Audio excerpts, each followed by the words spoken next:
nossas Bíblias agora no livro de Tito, seu capítulo 2. Tito, no capítulo 2.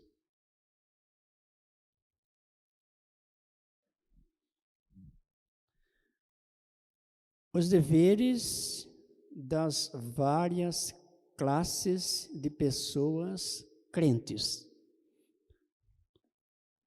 Os deveres de várias classes de pessoas crentes.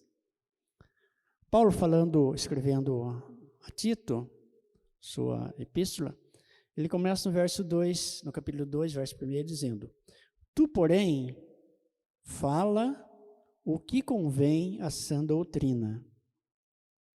Quanto aos homens idosos, que sejam temperantes, respeitáveis, sensatos, sadios na fé, no amor e na constância. Quanto às mulheres idosas, semelhantemente que sejam sérias em seu proceder, não caluniadoras, não escravizadas a muito vinho, sejam mestras do bem, a fim de instruírem as jovens recém-casadas a amarem o seu marido e os seus filhos, a serem sensatas, honestas, boas donas de casas, bondosas, sujeitas ao marido, para que a palavra de Deus não seja difamada. Quanto aos moços, de igual modo, exorta-os para que em todas as coisas sejam criteriosos. Torna-te pessoalmente padrão de boas obras. No ensino mostra integridade, reverência, linguagem sadia, irrepreensível, para que o adversário seja envergonhado, não tendo indignidade nenhuma que dizer a nosso respeito. Quanto aos servos, que sejam em tudo obedientes ao seu Senhor, dando-lhe motivo de satisfação. Não sejam respondões, não furtem, pelo contrário, deem prova de toda fidelidade, a fim de ornarem em todas as coisas a doutrina de Deus nosso Salvador. Porquanto a graça de Deus se manifestou salvadora a todos os homens, educando-nos para que, renegados a impiedade e as paixões mundanas, vivamos no presente século sensata, justa e piedosamente, aguardando a bendita esperança e a manifestação da glória do nosso grande Deus e Salvador Jesus Cristo, Cristo Jesus, o qual a si mesmo se deu por nós, a fim de remir-nos de toda iniquidade e purificar para si mesmo um povo exclusivamente seu, zeloso de boas obras. Diz estas coisas, exorta e repreende também com toda a autoridade, ninguém te despreze. Pai, obrigado por esta palavra que nós lemos agora, que ela venha, ó Deus, nos auxiliar no desenvolvimento, ó Deus, do nosso conhecimento, da nossa cultura espiritual. Que ela venha nos auxiliar, ó Deus, como nós devemos nos comportar em situações diversas nas nossas vidas. Pedimos ao Pai que o Senhor fale conosco, que o Senhor abra o nosso entendimento e que possamos estar, ó Deus, sendo alimentados espiritualmente através dela. No nome de Jesus nós oramos e agradecemos. Amém. Nós sabemos que a palavra de Deus ela foi escrita para o nosso ensino. E que Deus faz isso, o que Deus fez e continua fazendo quando nós entramos em contato com a palavra, quando nós a ouvimos, quando nós lemos, quando nós meditamos, por causa do seu grande amor para conosco. No verso 11 aqui, ele fala, porque a graça de Deus se manifestou salvador a todos os homens. O amor de Deus se manifestando salvadoramente a todos os homens. Isso nos remete lá em João capítulo 3, verso 16, que diz que Deus amou o mundo de tal maneira que deu o seu Filho unigênito para todo aquele que nele crê, não pereça, mas tenha a vida eterna. É interessante a gente observar que esse todo aqui tem um paralelo com aquilo tudo que nós vimos no domingo de manhã, quando no Salmo 23, o presbítero que estava dirigindo disse que o Senhor, meu pastor, nada me faltará, mas esse nada não é nada. É aquilo que nós precisamos, não vai nos faltar. É aquilo que nós realmente precisamos, não vai nos faltar. E quando Deus fala, quando a palavra fala que Deus amou o mundo de tal maneira, ou seja, para alcançar a todos, mas a pergunta é, todos estão dispostos a ser alcançados? Nem sempre. Nós ouvimos quantas pessoas, principalmente as pessoas ímpias, fazendo previsões do amanhã.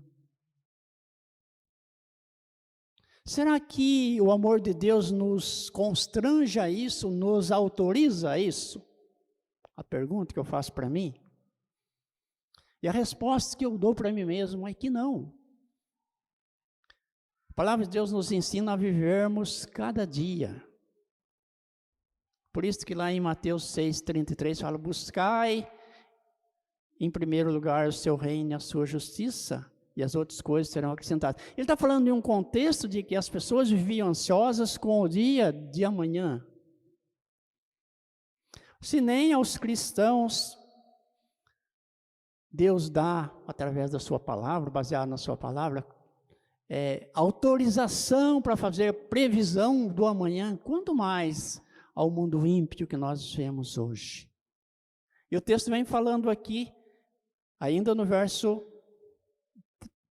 12, educando-nos para que, renegadas a impiedade, a graça salvadora, essa graça salvadora foi manifestada a todos os homens, tá? Mas ela alcançou a todos os homens? Deus está falhando então? Não. A graça salvadora foi manifestada a todos os homens, mas nem todos querem aceitar, querem entender, querem buscar, querem fazer parte desse plano salvador de Deus. Existe uma graça comum, que essa sim é para todas as pessoas. Aquela graça que Deus dá de sol e chuva e vento e ar para todo mundo, para o justo e para o injusto. Mas para o cristão, há um caminho a seguir, há um caminho que muitas vezes ele é apertado, como nós ouvimos hoje de manhã. Às vezes nós passamos pelo vale escuro, pelo vale da sombra da morte. E quando nós passamos por esse lugar é para que nós entendamos o projeto de Deus para as nossas vidas. É para que entendamos o tamanho do amor de Deus por nós para nos sustentar. E o texto continua dizendo que é preciso que, aceitando, entendendo essa graça salvadora, sejamos educados, renegando a impiedade. O Salmo 1 que nós lemos, ele diz lá que é feliz o homem que não anda no conselho dos ímpios. Isto é renegar a impiedade. Não andar no conselho dos ímpios é renegar a impiedade. Ele é feliz porque ele não se assenta com os ímpios. Isso é renegar a impiedade. Isso é aprender a renegar a impiedade. Ele é feliz porque ele não está no conselho dos ímpios. Ele não está com eles. Ele não fica no caminho deles. E às vezes a gente não atenta nessas pequenas coisas que pode fazer toda a diferença.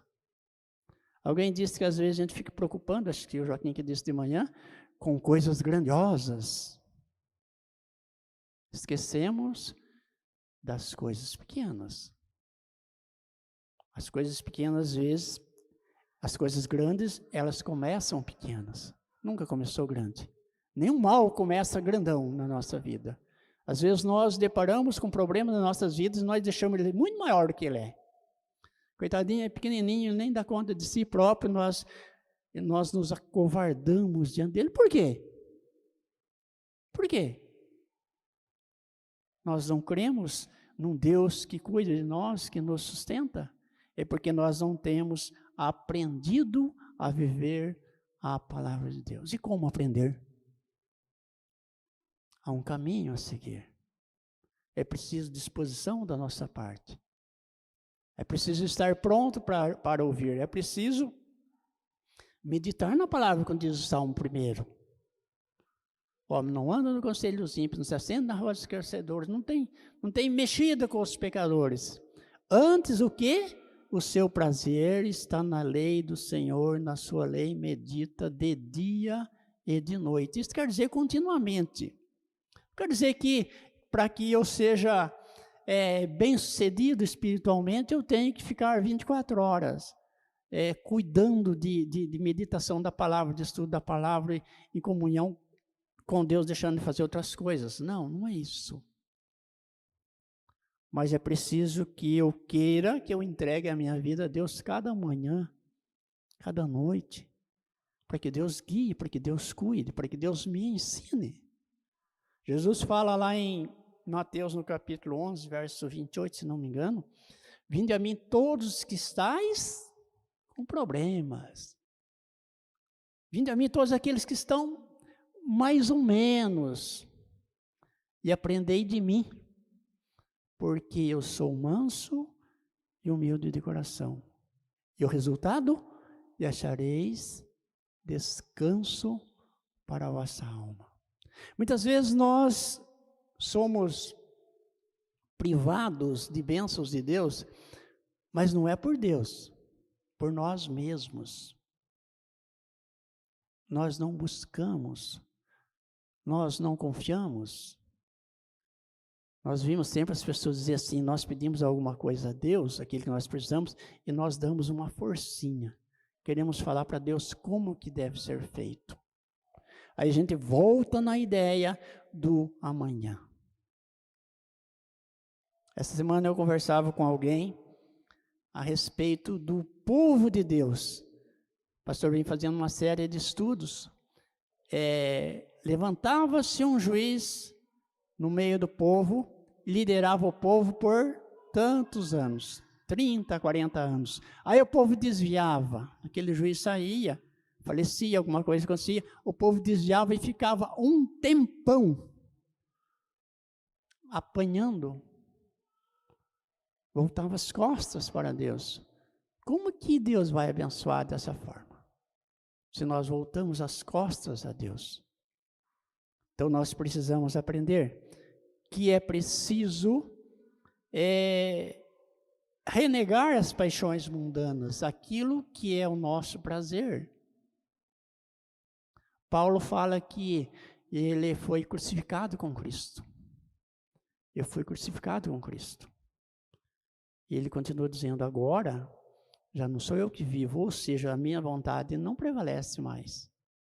Mas em outra situação, Paulo fala uma coisa diferente, fala assim, olha, eu me esforço tanto para fazer o bem, eu luto tanto por isso, mas a hora que eu descuido, eu começo a fazer o mal. Isso que ele fala. Por que ele está dizendo isso? Porque nós dependemos de Deus. Quando alguém se acha o autossuficiente, como diz o ditado popular, deu ruim. Nós precisamos do cuidado de Deus a cada instante nas nossas vidas. Mesmo assim, nós tropeçamos. Mas eu disse outro dia que mais vale um cristão fracassado do que um ímpio bem-sucedido diante de Deus. Mais vale um cristão fracassado do que um ímpio bem-sucedido. Por que eu digo isso? Porque o cristão sabe o caminho de volta. Porque ele sabe onde encontrar o recurso para a sua situação. O ímpio não sabe disso. O ímpio sabe mentir, mentir e mentir.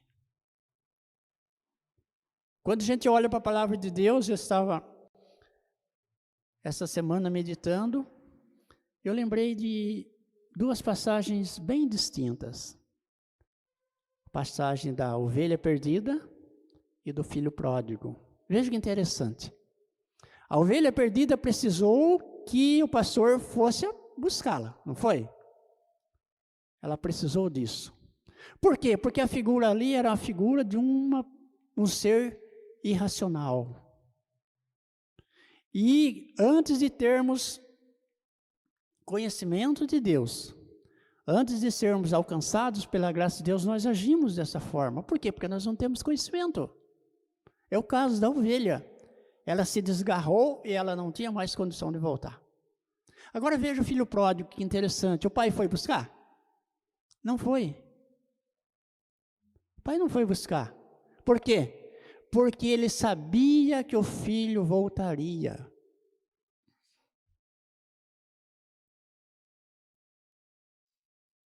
O pai sabia que o filho voltaria. Por isso que eu disse, o cristão, mesmo que ele caia, ele foi alcançado pela graça, ele foi transformado pelo poder de Deus, ele aceitou o plano de Deus para a sua vida. Mesmo que ele caia, ele se levanta. Fica algumas feridas? Sim. Fica algumas marcas? Sim.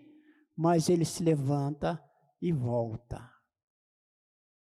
Essa passagem é muito bacana, se a gente comparar as duas partes. Quem sou eu? Um filho pródigo que vai, mas que volta? Ou uma ovelha que vai, se o pastor não for atrás, está realmente comida pelo urso, pelo leão, sei lá por quem. Então a palavra de Deus, ela é viva, gente, ela é eficaz. É preciso então que o nosso coração seja sensível a esta palavra. De outra sorte, chover no molhado, se diz aí, mas é uma outra situação. É bater em pedra. A palavra de Deus nos ensina que o povo que se desviou de Deus, se desviou, ficou com um coração de pedra. Foi preciso trocar aquele coração por um coração de carne, um coração sensível, um coração que sinta dor, um coração que sinta amor, um coração que sinta a paz de Deus, que sinta a presença de Deus na vida. O coração de pedra vai sentir isso? Claro que não. A palavra de Deus nos ensina que o amor, o amor de Deus para conosco, é acima de tudo. Mas Deus quer que nós o amemos também. É um mandamento. Amar a Deus sobre todas as coisas, amar o próximo como a si mesmo. Amar o inimigo. É fácil isso. Orar pelos que nos perseguem. Esses dias eu conversava com um amigo meu a respeito disso, de orar por alguém que a gente não gosta. Mas não tem jeito de fazer isso. Eu falei, tem, claro que tem. É contra a sua vontade carnal não quer isso. Mas o seu homem espiritual muitas vezes quer. Porque entende o plano de Deus para a salvação de todas as pessoas. Um dia desse eu vi alguém falando sobre o amor de Deus, e ele comentava com outra pessoa, ele disse, amor não é um sentimento, amor é ação. E a gente volta no texto que nós falamos de João 3,16, Deus amou de tal maneira que, pensa bem, Deus amou de tal maneira que deu-se a si mesmo na pessoa do seu Filho, para nos salvar, para nos conduzir, para dar paz ao nosso coração, para dar tranquilidade ao nosso coração, para nos dar a certeza de que nós estamos buscando a sua presença todo dia, que nós dependemos dele. Esquece o amanhã. Esquece o amanhã. Vivamos o hoje. Não sabemos o que vai acontecer amanhã. Sabemos sim que se tivermos oportunidade amanhã, Deus vai nos capacitar, vai nos abençoar, para que possamos ser bênçãos às outras pessoas. Quando Deus chamou Abraão, falou para Abraão, ó, sê tu uma bênção. Sê tu uma bênção. Vamos levar essa palavra conosco para casa. Vamos procurar ser bênção na vida das pessoas. Nós somos muito, às vezes, ingratos. Nós recebemos tanto de Deus. E nós, muitas vezes, não somos capazes de repartir isso com outras pessoas. Às vezes, coisas que não custam nada. Um bom dia, uma boa tarde, uma boa noite. Oi, tudo bem? Obrigado. Por favor, faz parte da nossa educação, gente. E isso, quando nós agimos dessa forma, nós estamos transmitindo bênção às outras pessoas. Afinal, nós fomos criados para ser bênção na vida das outras pessoas. Educando-nos para que, renegados a impiedade e as paixões mundanas, vivamos o presente século. Por isso que eu disse, esqueça amanhã, viva hoje. Só que é preciso aproveitar cada hoje também. Eu com a Zenir em casa, nós temos um ditado. O que a gente pode fazer hoje, não deixa para amanhã. O que a gente pode fazer hoje, não deixa para amanhã. Amanhã trará os seus cuidados, a palavra diz. Basta cada dia o seu próprio mal. Então vamos viver hoje, vamos aproveitar hoje. Vamos aproveitar hoje para dizer para as pessoas mais íntimas nossas, começando por aí, que nós a amamos. E vamos usar a palavra dita que amor não é sentimento. Ah, eu sinto amor pelas pessoas. Não, é ação. E eu costumo dizer que a maior prova de amor de alguém para alguém é o respeito. Quem respeita não briga, não fala mal, não faz isso, não faz aquilo, não faz aquele outro, não faz aquele outro, não faz aquele outro, não faz aquele outro. Mas ele faz isso, e isso, e isso. Já pensaram nisso? Já viu um casal que se ama brigando, discutindo, gritando com o outro? Não. É impossível, não existe isso. Já viu dois irmãos que se amam, discutindo, batendo boca, tirando proveito um do outro? Não, não existe isso. É preciso, então, que a gente esteja voltando cada dia mais para a palavra de Deus. Mesmo que você conheça a Bíblia de cor, eu acho quase impossível, mas mesmo que você conheça, é preciso buscar cada dia. Buscar a presença de Deus. Falar para Deus, eu dependo de Ti para praticar o bem. Eu dependo do Senhor para ser correto no meu dia a dia, na minha vida social, no meu trabalho, onde quer que seja, na minha família. Eu preciso de Ti. Vamos orar com o presbítero Pedro.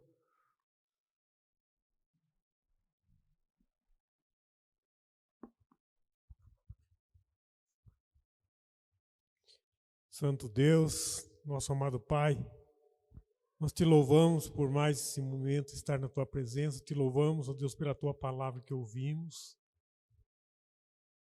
Te louvamos, ó Deus, porque o Senhor falou de uma maneira muito clara ao nosso coração. Tenho a certeza que todos puderam entender o teu recado.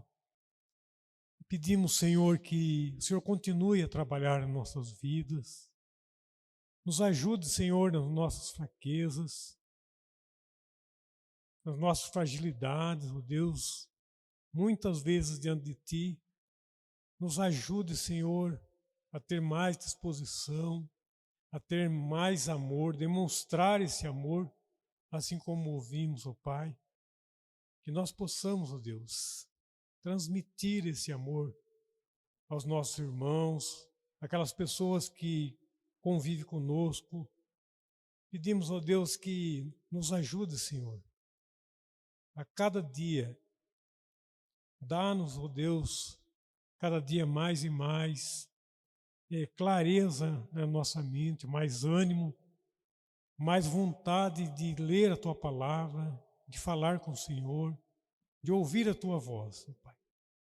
Pedimos, ó Pai, que abençoe ricamente a Tua igreja aqui reunida, cada família aqui representada nessa noite. Abençoe, ó Deus, dá a Tua graça, Senhor, a cada um de nós, ó Pai.